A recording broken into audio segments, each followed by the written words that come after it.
kwamengeti longenza kanzinzaga izolele kungwilako jongenda mwivi pambukele salukya mengeti salakyo longa kwamengeti longenza kanzinzaga izolele kungwilako jongenda ndoki pambukele Kadiangu kwani kwe Rubana bamelungi la kwande Iza kwenu sya luguluza Unalambu kya nsuke Kadiza izeleye mambi Zinganga zikituki dinguza Unabidi sama meme mase Lugukina sibaza ya Kadiangu kwani kwe Rubana bamelupila kwande Iza kwenu sya luguluza Munalumbu kya suke Kadinza izeleye mambi Zingonga zikituki dinguza Unabidi sama meme mase Lugukina sibanza ya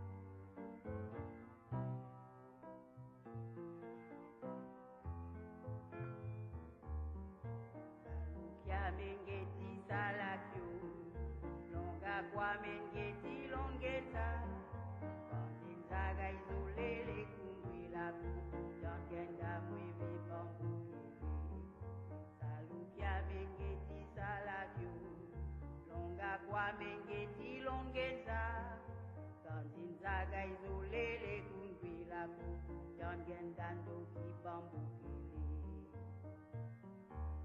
Kadiangu kwani kwe Ubana bamelungwila kwame Iza kwenu sya lukuluza Unalumbu kya nsuke Kadiza izeleye mambi Ziganga zikituki dinguza Unabidi sama meme mase Lumbukina sibanza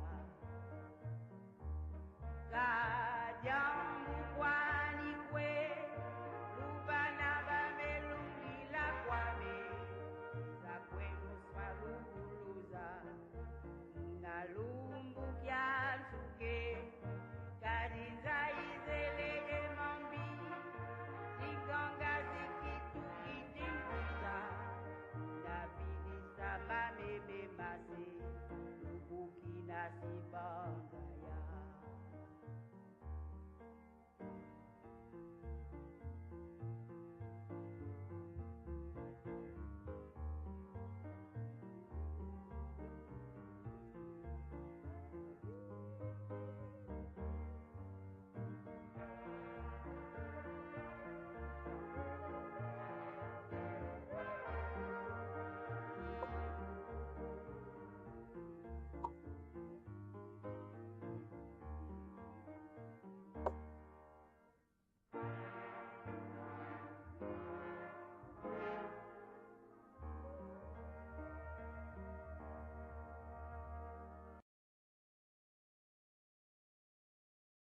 Merci ndeko balandi mbote bisika nyonso bozwami pe pokwa elamu na maboko na bino. Lelo tozali bongo le 21 mars 2024 pardon. Toyebi ete na mokolo malobi mokonzi monene mokonzi na kimia akobotomela biso oyo tobengi bongo na kombo ya papa Diangenda Kontima Joseph. Na yango tosali bongo tranche d'animation na mokolo malelo po ete tosolola elongo na bino na mayema surtout oyo toyebi mpe oyo toyoka epai ya Papa Diengenda. Nde na yango tokotia bongo telefone ouvert oyo nyonso tu akozala bongo na likambo mpona kokabola na biso elongo akoki kobenga biso na numero na biso kala mingi te toza koafishe yango eza déjà affiché na baécran na bino. Tokosenga na technique bamatisa mwa caractère parce que ezala na mwa vision bato bamona yango malamu. Ezali bongo 097 22 86 423 sur WhatsApp parce que na appel normal toyebi ete tozali kobenga bongo tozali bongo na bandeko bazali libanda ya RDC. Bokoki kotia bongo code ya plus 243 suivi de 97 22 86 423. Donc oyo nyonso tu azali bongo na likambo oyo emarka ye to liteya moko oyo ayoka epai ya Papa Diengenda to ye ayoka te kasi bayebisa ye ayebi ete ezali bongo ya solo akoki bongo kopartage na biso na pokwa ya lelo. Nde tozali bongo kokoba tokosenga bongo totia mwa extrait ya maloba ya Papa Diengenda parce que mingi bazali kolanda biso pe bayebi Papa Diengenda te bamona ye pe te.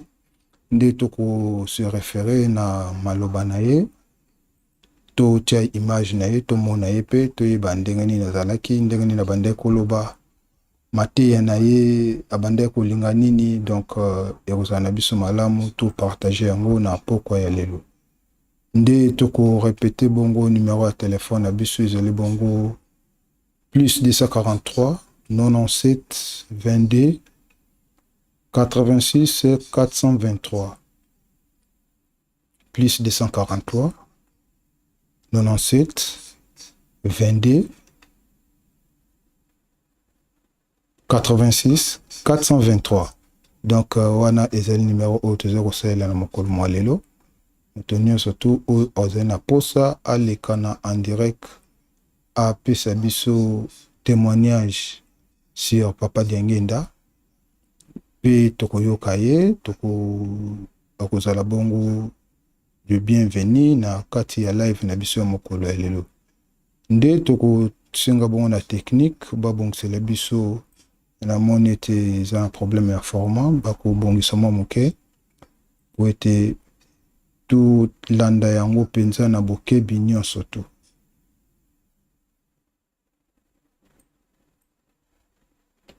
Tokoki kobandela bongo numéro na biso ya telefone tozali bongo na plus 243 97 22 423. Donc numéro tozali kosalela yango wana tozali kozela bongo bapel na bino partout dans le monde bobenga biso to partager na mokolo monene oyo ezali bongo ya mbotama ya Papa Diengenda Kuntima Joseph. Nde toyoki bongo telefone ezali kolela toyebi te tokoyamba toyeba soki nani.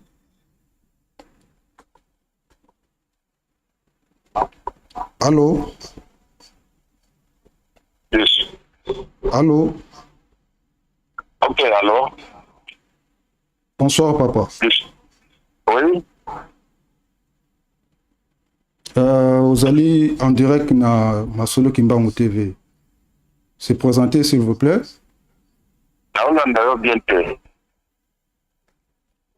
Na lobby, Ozali Bongo na en direct sur Masolo Kimbangu TV.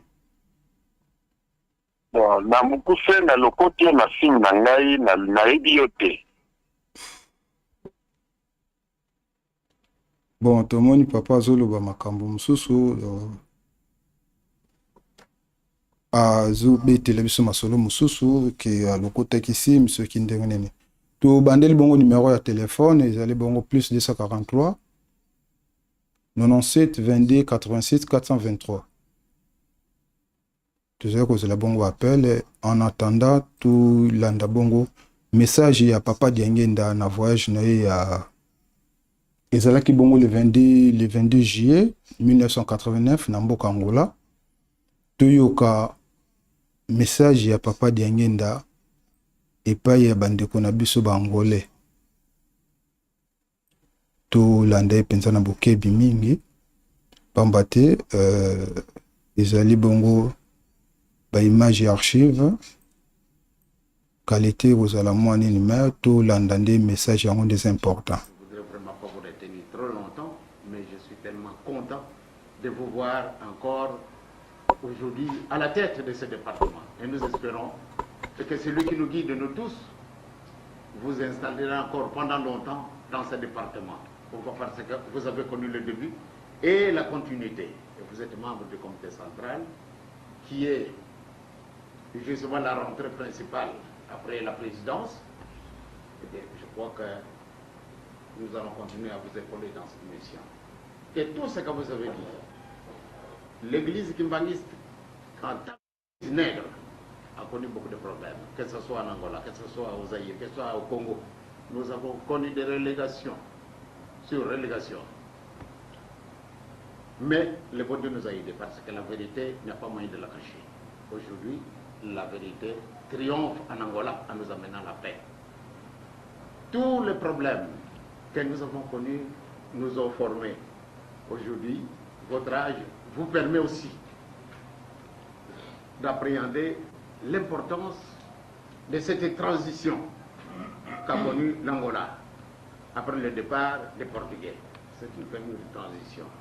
Tout d'abord, avant l'arrivée des Portugais, les Angolais se dirigeaient eux-mêmes.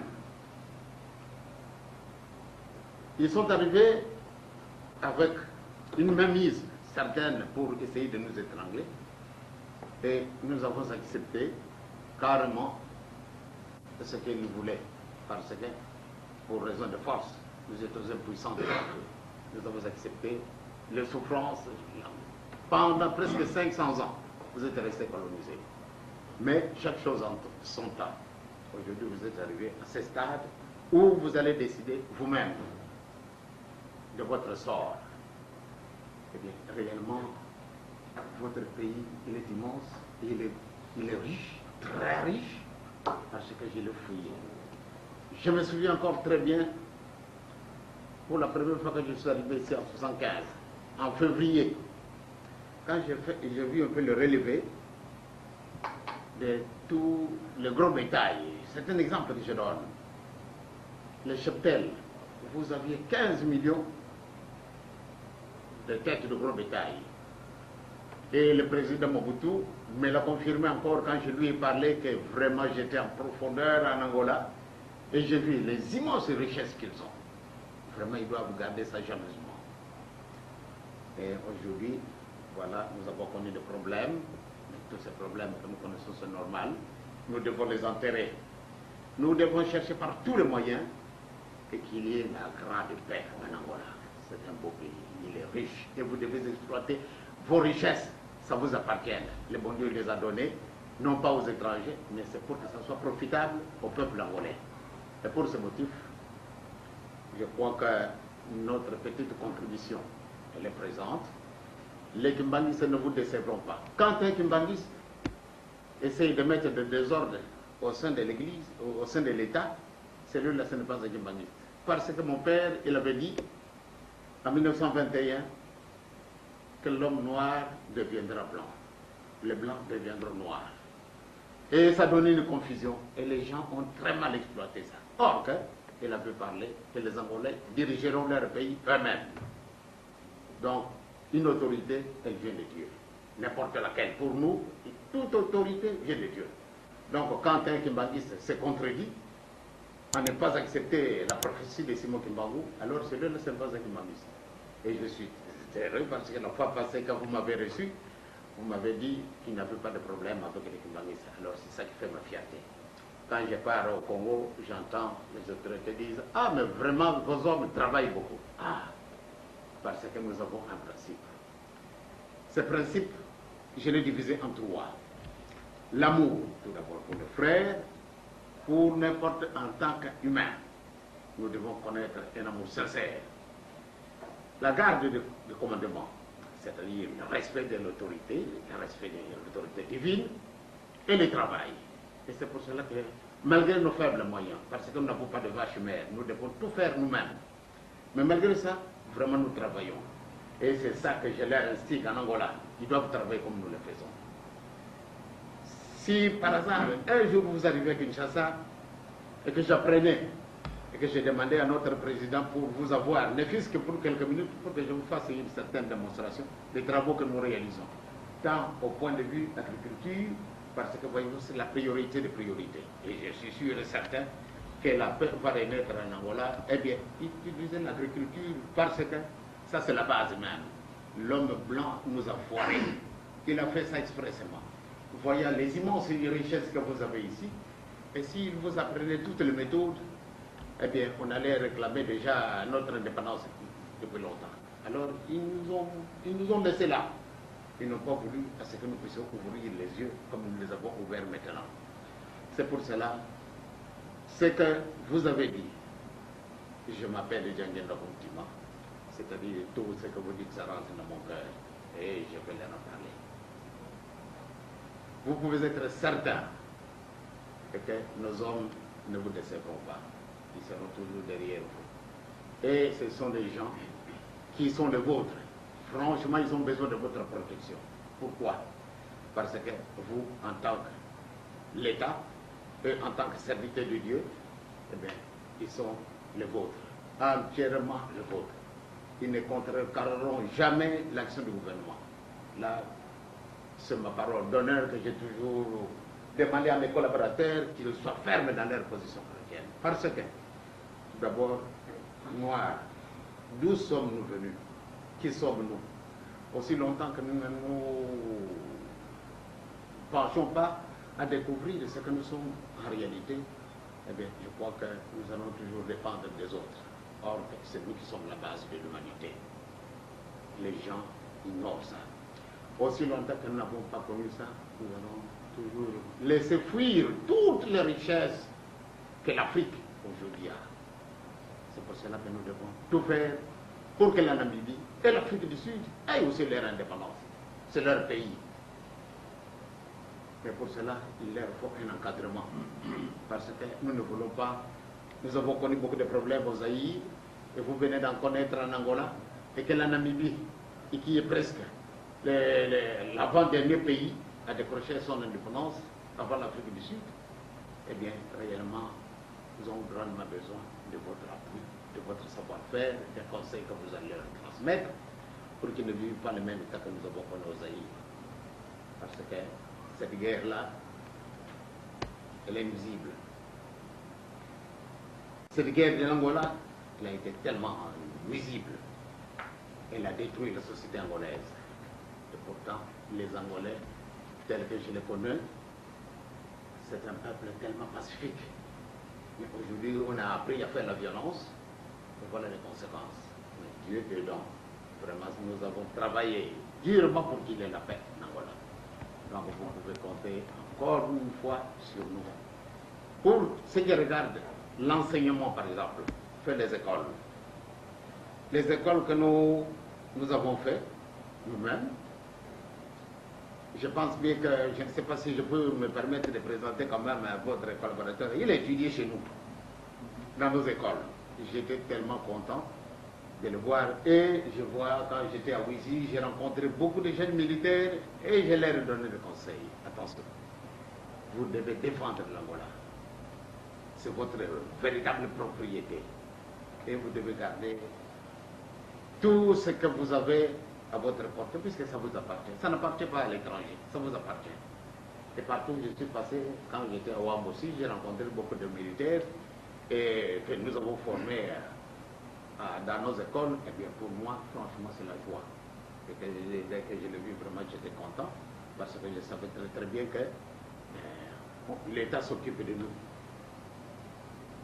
Comme tel, eh bien, je pense que vous pouvez être certain que les écoles, si vous le permettrez, parce que tous les milieux ne sont pas faciles à pénétrer. Mais dans notre position, nous, il y a moyen de faire greffer par-ci, par-là, les écoles qui appartiennent à l'État, mais que nous pouvons construire. Et pour nous, à Kinshasa, toutes les écoles que nous avons pour le moment à peu près 75 000 étudiants à Kinshasa. Eh bien, moi je ne regarde pas, il est catholique, il est ceci. Non, non. Toutes les écoles sont ouvertes pour tout le monde. Il n'y a pas de distinction. Nous avons beaucoup d'Angolais, nous avons beaucoup de Congolais, nous avons beaucoup des Aïwa, oui, n'importe qui. Donc, je pense que les écoles que nous pouvons créer ici, quand nous aurons le feu vert de votre personnalité, et bien je crois que toutes ces écoles ne vous décevront pas. Elles n'appartiendront pas à l'Église, mais elles vous appartiendront. Pour autant, et que nous sommes encore en vie, nous allons construire des centres sociaux pour s'occuper un peu de jeunes qui semblent être un peu abandonnés à eux-mêmes.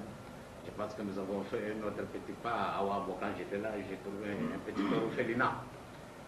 Et quand j'ai vu ces jeunes gens qui sont là, les jeunes filles comme les jeunes garçons, vraiment, j'étais content de le voir que l'État angolais nous a autorisé d'avoir un orphelinat. À Kinshasa, l'État veut construire un très grand orphelinat à Kisangani. Mais par après, je ne sais pas ce qu'il y a eu. Eh bien, je pense que ça n'a pas tellement l'air de marcher. L'attitude des enfants, c'est une attitude qui semble être un peu très négative. Mais l'État ne se fatigue pas parce que justement il est là pour mater les indisciplinés. Alors, nous sommes obligés pour le moment presque de récupérer un peu tous ces enfants-là, les renvoyer. S'ils ne veulent pas partir là-bas, bon, on essaye quand même de les mettre quelque part là-bas ou s'occupe d'eux afin qu'ils aient quand même les mêmes idées saines.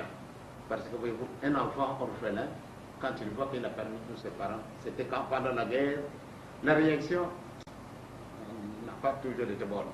Ils ont toujours ces idées, mes parents sont morts et les autres mangent, moi je ne mange pas, les autres portent de bons habits, moi je n'en ai pas. Alors ils réagissent un peu quelquefois d'une manière brutale. Mais il faudrait quand même quelque chose pour les raccommoder afin qu'ils connaissent une paix. Eh bien, je pense que dans ce sens, nous allons travailler. Pour le domaine médical, je pense que vous êtes au courant que nous avons ouvert une petite clinique ici. Et je profite de l'occasion pour essayer de demander un peu si on peut nous autoriser d'envoyer les médecins qui sont avec moi à Kinshasa, malgré que nous n'avons pas tellement, mais j'ai vu ici qu'on a trop de problèmes dans notre clinique. Et si l'État peut accepter à ce que je puisse désigner quelques médecins pour diriger cette clinique. Parce que le seul Nzinga qui est là, il ne sera pas. Parce que le nombre ne fait qu'augmenter le nombre de malades. Alors il faut quand même des médecins pour l'épauler. Alors c'est une faveur aussi que je demande. Mais pour tous ces domaines, je crois que nous allons vous aider. Nous sommes là de véritables collaborateurs de l'État. Dans ce sens que nous avons connu des difficultés. Alors, grâce à l'État, aujourd'hui, nous sommes arrivés au stade où nous sommes. Donc, je crois que, comme je l'ai dit, je ne voudrais pas vous retenir trop longtemps. Je vous remercie beaucoup pour l'accueil et que nous allons penser par nos faibles moyens spirituels pour que vous puissiez mener à bon port le grand travail qu'il vous a donné.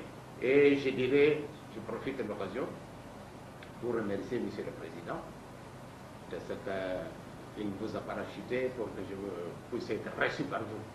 Parce que ce n'est pas facile de vous atteindre, mais aujourd'hui, j'ai toutes les facilités, on me donne des véhicules pour que je puisse me déplacer facilement. Eh bien, c'est un geste très éloquent. Et vraiment, je remercie le Président de vous avoir donné cette feu vert pour que ça soit facilité ainsi, pour que la chose marche d'une manière convenable. Sinon, encore une fois, merci beaucoup. Transmettez mes salutations au Président et aux membres du comité central, parce que vous faites partie. Et je pense que le nôtre sera toujours à votre disposition. Encore une fois, merci beaucoup de votre attention. Merci beaucoup na technique na élément oyo archive otieli biso ya Papa Diangenda naza sir biso nyonso tolandi Papa Diangenda na bokebi nyonso to ndenge nini abanda kosolola bongo na ba autorité ya mboka ba projet na ye partenariat ya Lingomba na l'État ndenge nini abanda komemela yango et exemple nini abanda kolinga ete l'État azwa na Lingomba na biso. Là c'est tolandi na bokebi nyonso to lobaki bongo na ba koti sima tozali bongo en ligne, numéro de téléphone à biso pour nous rejoindre live. Vous pouvez biso na plus 243 97 22 86 423. Plus 243 97 22 86 423. Donc appel na biso ezali na tina ete ya mbotama ya papa Diangenda Kontima nini oyo ozali na yango comme souvenir na message to na itamboli ya papa Diangenda nini oyo marka yo oyo ko partager na biso elongo na pokwa ya lelo parce que lobby le 22 mars ezali bongo mbotama ya papa Diangenda nde toko célébrer bongo son 6e anniversaire wuta papa Diangenda a botamela biso a ndimaki ko kitana mokili pona asala mission na ye de na yango totie bongo téléphone ouvert oyo kobenga pona ko partager na biso elongo ekozala bongo malamu mingi nde toko leka lisusu na technique to senga élément moko ya papa Diangenda maloba na ye kaka mateya na ye lelo tozali bongo na mateya ya papa Diangenda parce que lobi ezali bongo mokolo na ye tokolanda message na ye ezalaki bongo na bongolo na 1988 na bongolo tokolanda ye na bokebi nyonso tu eza audio eza video te eza audio donc tokolanda ye na bokebi nyonso tu kuna technique toujours luka malembe pour que tout lancer message ya papa Diangenda biso nyonso tu yoka pour ete epesa biso réflexion na vie ya papa Diangenda na bomoi na ye mobimba ndenge azalaki na biso mateyi na ye yango raison pour laquelle alingaki ete presse ezala po ete baye oyo bayebi ete baye oyo bamonaki ete bamonaka ba image à travers ya archive ya preski bamonaka ye vidéo na à travers archive donc nyonso tu ezalaki vraiment préparé nyonso ezalaki préparé eloko moko atikaki ezalaki te donc tokolanda jasoro ndenge naokaki ende na ya kofanda na bongolo yango na yaki makanisi na ngai mazalaki ende nakenda kotambola kuna kobomba na mwa moke esika mosusu mais ndenge bomoni biso na papa Mfuma Mbanza toya kobondela awa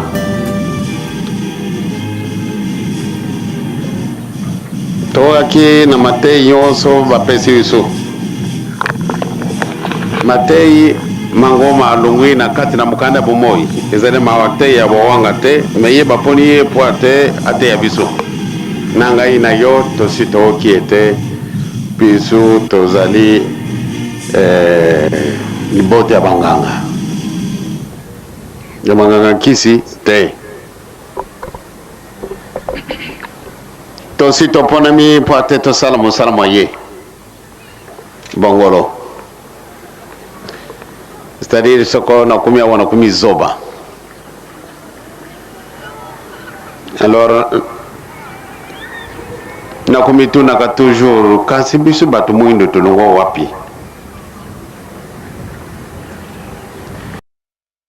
nakanisi tojala kojela ntango oyo ya koloba na biso ale boya na pai na biso obi akamiti biso ake kotia biso esika bato mosusu pamba te ndenge yesu alobaki ezalaki lokola leseki baninga ndenge bolingi kotosa ngai te na pesi bino merci na kolongola eloko na bino ya motuya na kopesa yango na lebota na bato oyo bakobimisa nango mbumba kitoko ebongo bato bamonaka lokola kaka liseki ebien lelo oyo yo oponami elibo santo aye kobotama na ye esika na bino abotami na ye na mama mwilo ubie pardon abotami na mama Louise na tata koyela ebien banatango wana kolela ye bato wana sekaseka bakoluka kanzila sekaseka toya koluba ba juif bakay nan kamba papa fo mbanza tikalewa bango bakay da kutala kaka mbuka yangu mama matata malamu ndeto iba malamu esikani tosito kumi bisu nde muinda kasi muinda na bisu na moni ibande ko bongo na mwande ngususu bolingo to zaraki na bango izaraki na bisu izadi susu ndingo na te to zaraki bana na mibeko balumi na bisu to zara musala kasi moyete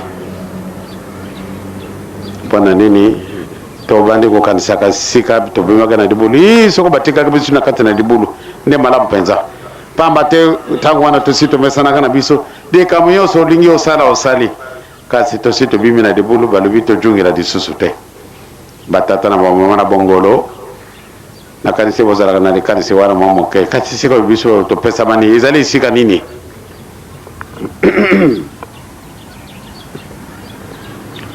ndenge tosito yibili ete sika bo izalaki sika moko ya pasi kasi nzambe alinga kende biso tunga ndako oyo to tungi ndako yango mala munde to entretenir yango tala nanu ndenge ya gokumi na kumana kasoni na lubakaka tango soso ye papa mpea to okela kaka bango yango na bamama na batata ndenge bobengele bisu ndenge wana to yeli oyo elingi bino tite salama bisu to kola daka kan ndenge bolingi soko bolo ala do sala boy bisu to sala kan ndenge wana bino bolo bakia papa mema bisu to zalo ko mekaka eto sito meki na kanise to ko musika soko to talaka kansi moyete nzambe tatara kole yezu musantu tikate ko gisamikano na ye poate mokolo mususu to kotani na balabala wana ta wana ndito kuzwa futi na masu ya kulona kawa na sena 13 mwana pia musantu amen.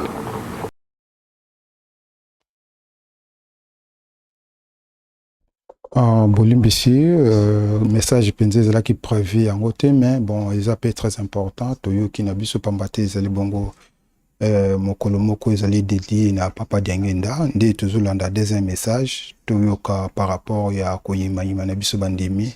Ndenge tata mokonza bole papa simo kimba. Kiangani azali kolobela yango tango mosusu. Alobaka na biso te totika na biso parce que na moni te tolembi. Surtout aux ça te tolembi te. Makambo wana pe ezalaki bandakala tulanda papa d'Yangenda na deuxième message na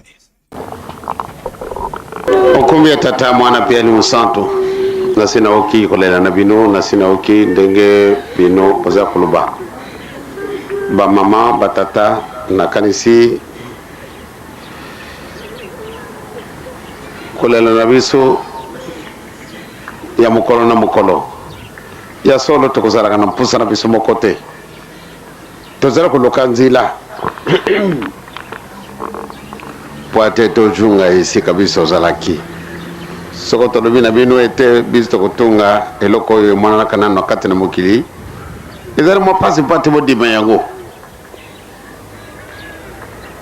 kasi tozali kolobaka likambo ya solo soko eloko oyo ebimaki liboso nde biso tokokobima te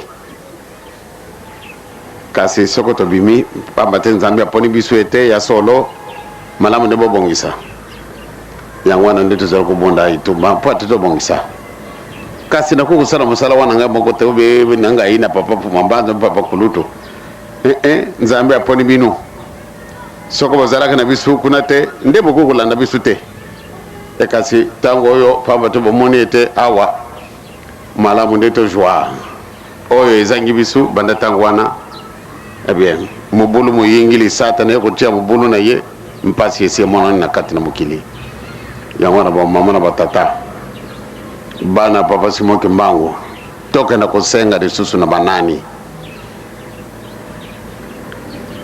maboko na bino ezali maboko na biso makolo na bino ezali makolo na biso misala na bino ezali misala na biso muntu mwindo omilukili nzila mpo ate okota na kati na ndako na yo esekaseka nzambe mpe akamati ndako na yo apesi yo malamu nde okota na ndako yango ndenge asengi tosala ndenge wana ezali mpona kotiela bino pasi te kasi soko tokosalaka mosala oyo mpo ate tozala baentraîneur kasi na koyimayima papa pia bapapa pia mokolo nyonso okala kaka bango mokolo nyonso vele bango banda ntango wana mpasi eye malamu nde tokenda liboso tojunga nsima te mwana nyonso soko abutami ezalaka na ntina abutami malamu nde akomela soko akomeli te tata na mama mawa surtout ndenge tosi tokomeli mokolo wana kamataka lisese wana na centre d'accueil mwa kumi na université sikasika wa etikali mikolo sikasika wale bake kusala examen résultat na ye ezali positif omonale tango ajui kaka diplôme ajui paralysie moya kotelema lisusu ezali te batata na bamama baboti na bao balingaka ye mawa ye kosala bango ya ndenge mosusu na ntina nini bakomona ete me bongo ndenge nini tosali mosala nyonso tu mwana asi ajui diplôme universitaire emposa na biso nde asalisa biso esekaseka mwana biso paralyse moke bakenda koponda ye esengo nini na tata na mama donc ndenge nini biso tokozala esengo nde tokumi na université ebongo sekaseka tomona nde bobanda kojungaka nsima esengo nini kokozala na biso tata mama bana seno merci beaucoup nasi namoni mawa na bino tika te tata nzambe alimbisa biso bajeune nasi naoki ndenge bosi bolobili biso tokokolemba ata moke te makambo manso mazali bele na pai na biso c'est-à-dire ngai na yo ezaleka ngai te na pamfo mbato papa kulutu makambo manso makangami be esika na yo soko yo bongisi solo mpe mabongisa mi kan soko yo bongisi te moi mpe lisusu te tojungi kaka ndenge tozalaki na ntango na kala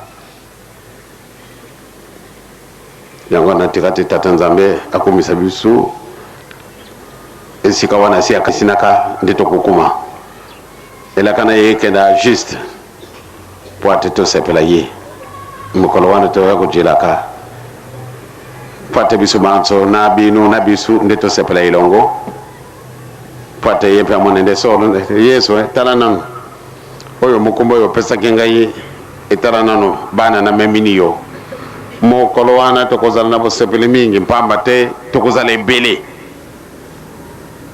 ebele na ntina nini suka na likambo ezali na pai na yo tozala bana na bolingo tozala bantu na mbeko tozala bana na misala nzambe akumisama nzambe mpe alimbisa biso na bino na nkombo na tata na nkombo na mwana na nkombo na elimu santo nkombo ya tata ya mwana ya elimu santo.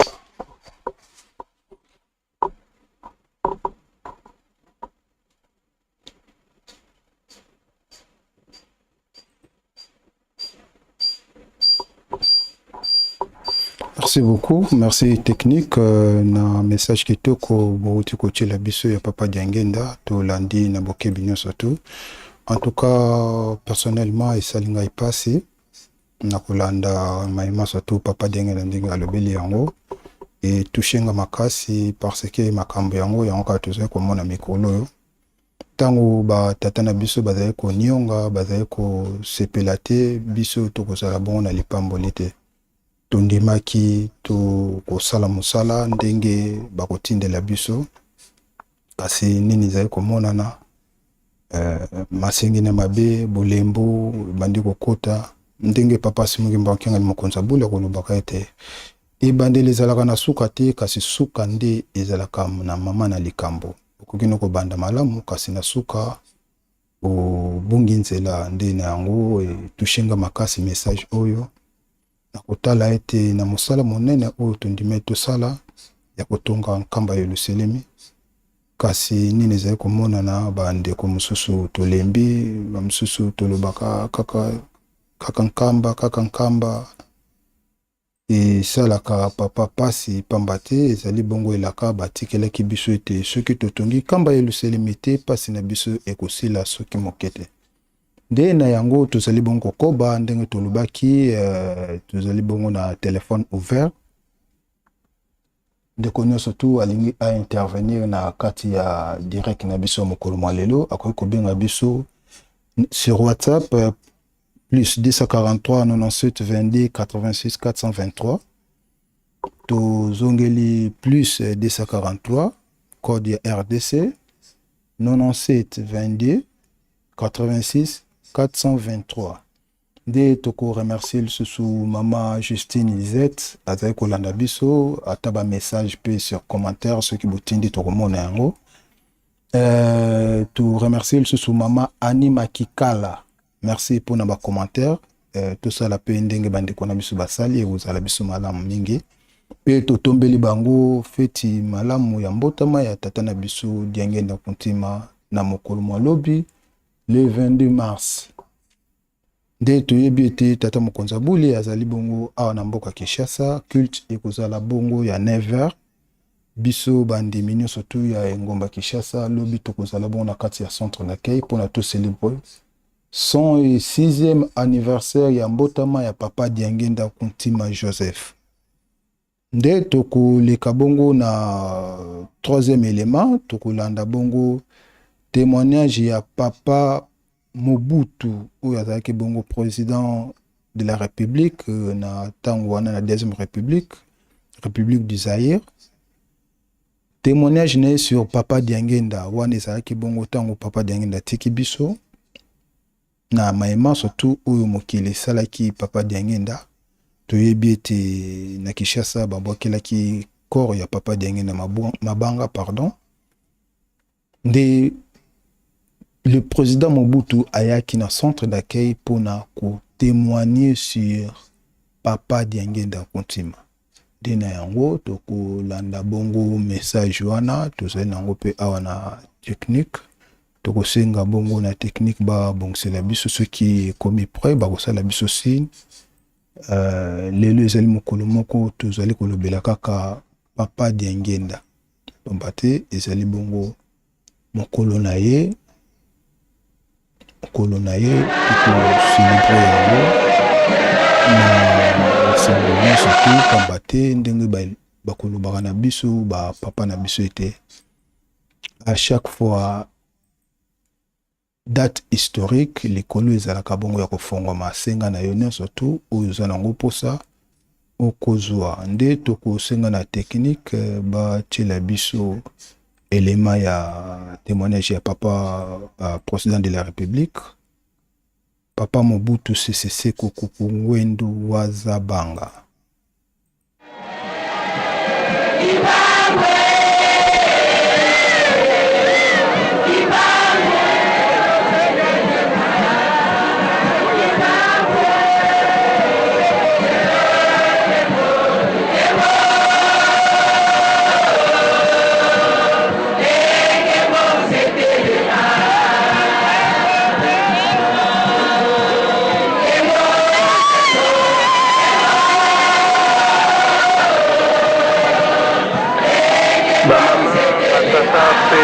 bandeko kimbangiste ya solo ezala bino ezala ngai ezala mama présidente tozali na mawa papa Diangenda azali lisusu te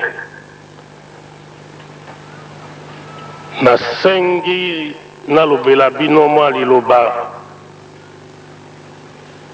na liloba oyo na koloba ezali makambo ezalaki na kati na ngai na ye alingaki moto ayeba te kasi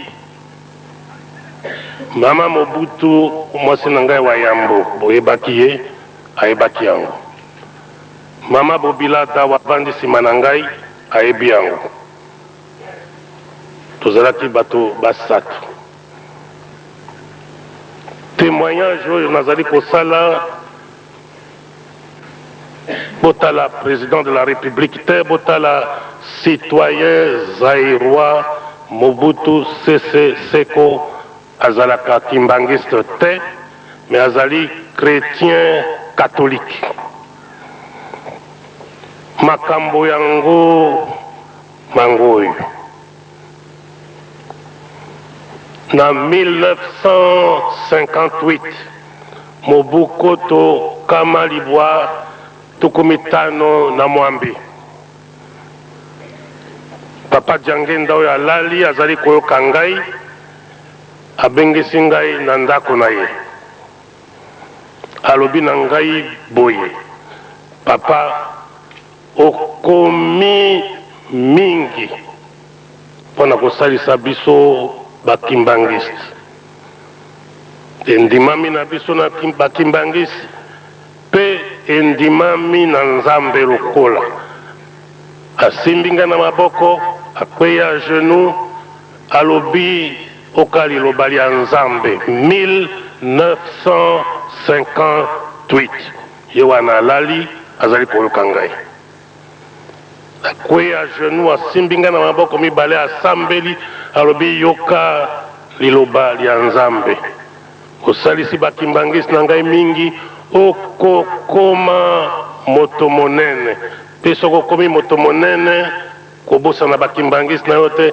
osalisi bango bomokomi ntango okoma mokonzi monene na maloba ya nzambe continue kosalisa bango batata bamama bandete ko 1958 nazali na émotion mingi nabosani date na sanza me nayebi te ezalaki na 1958 kasi soko botali histoire ya Zaïre nsima na maloba ya papa Jangenda soko bandi na 1960 ndenge nazalaki na table ronde te nakomi na ndenge nazali na yango okomona te tata oyo alali oyo babwakeli ye mabanga azalaki prophète na kati na biso bolobaka prophète obele tata na ye ye azali prophète makambo ye alobelaki ngai yango esalemi ndenge ye ayebisaki ngai yango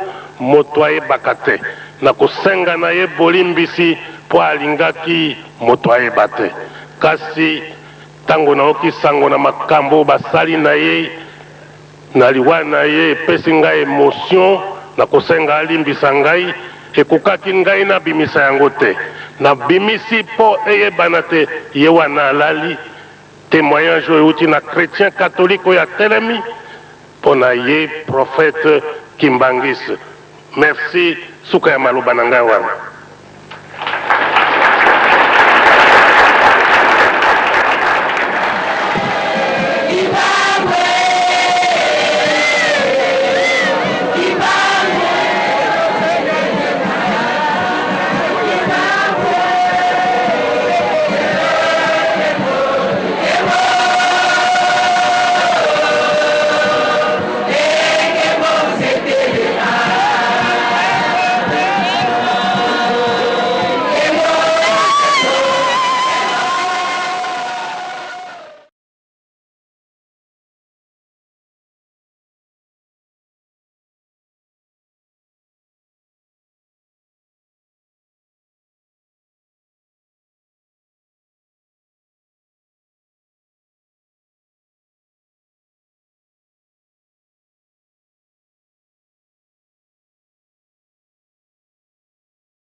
Na technique, merci mingi to landi na boke binyo surtout témoignage ya président de la République Papa Mobutu Sese Seko Wazabanga na obsèque ya Papa Jangenda tango wayoka kete Papa Jangenda tiki biso kasi na kuzonga ya corps ya Papa Jangenda na mboka Kinshasa to mona kiete bandeko na biso ya Kinshasa basalaki bongo mobulu babwakilaki bongo nzoto ya Papa Jangenda mabanga nde esalaki président de la République pasi akamwaki na oyo ye ayebi ya malamu oyo papa Diangenda asala epai na ye.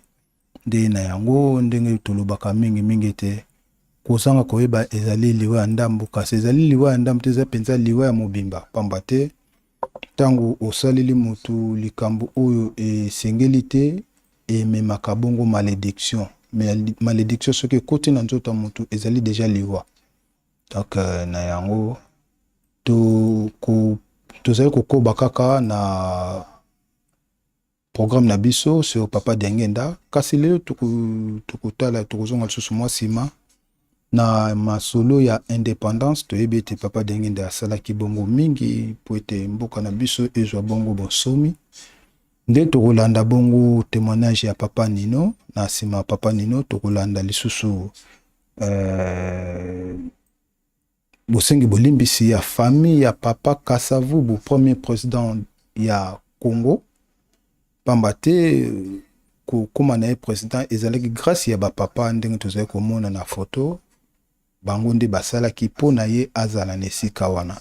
Bapesaki bacondition oyo il faut à remplir, kasi abebisaki. Nde famille na ye eyaki bongo na nkamba Yelusalemi liboso ya papa Simo Kimbangu Kiangani pona kosenga bongo bolimbisi. Nde tokolanda yango na tranche na biso kaka ya mokolo mwa lelo. Tokolanda ndenge makambo yango elekanaki. Nde tokosenga bongo na technique ba balancer biso élément. Lobi ezali bongo mokolo monene ya mbotama ya papa na biso, papa Diangenda Kontima, oyo tokobengaka bongo le bâtisseur de l'église Kimbangiste. Donc tozali bongo kokende bongo malembe nde tozali kozala la technique bapesa biso signal, ce qui est prêt to leki na élément ya bosengi bolimbisi ya bandeko na biso bayombe, bandeko ya papa Kasavubu, le premier président ya République démocratique du Congo. Yende ako pesa biso témoignage de tokolanda bongo témoignage ya papa Nino. Azali bongo moyembe monene na kati ya Jejeki. Ye azalaki mingi na papa Kisolokele, ayokaki mingi pa ya papa Kisolokele. Apesaki ba secret mingi oyo koyokana ezati na baparti kowelana koyokana babelge bamonaki nini ke lokola bakongole bazalaki préparé te pose ezalaki bapesa bango bapesa biso autonome bango bapreparaki lisusu gouvernement mosusu na kati ya parler de congrès wana.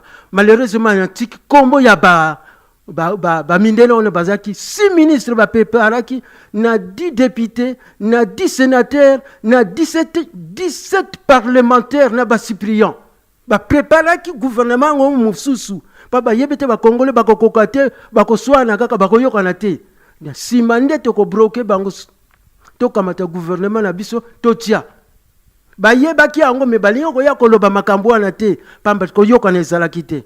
Mutu moko azalaki kuna na kati un journaliste Désiré Mobutu a telemi a dû mention abito ye awa koswana na koswana